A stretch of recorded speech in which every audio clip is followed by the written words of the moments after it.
यूँ भी सारे गैबों को तू जानता है, हमने कहाँ कहाँ गुनाह छुपाए हुए तू जानता है।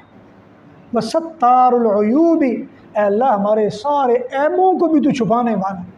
बताओ भाई हमारे ऐब हैं कि नहीं? हम में हर बंदा गंदगी का ढेर है, गंदगी का ढेर।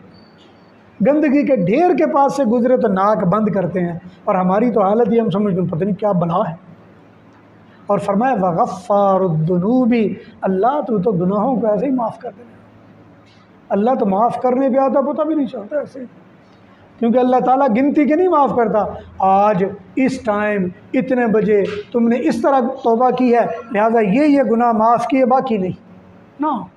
अल्लाह तो एक लफ्ज़ में सब कुछ माफ़ कर देता। चलो, और एक जगह यहाँ तक फरमाया कि अगर कोई आसमान और ज़मीन तक भर के भी गुनाह लाए, अग़फ़िरुद्दुनूब जमीआ, मैं सारे गुनाह माफ़ कर देता हूँ, फला उबाली, मुझे तो परवाह भी नहीं।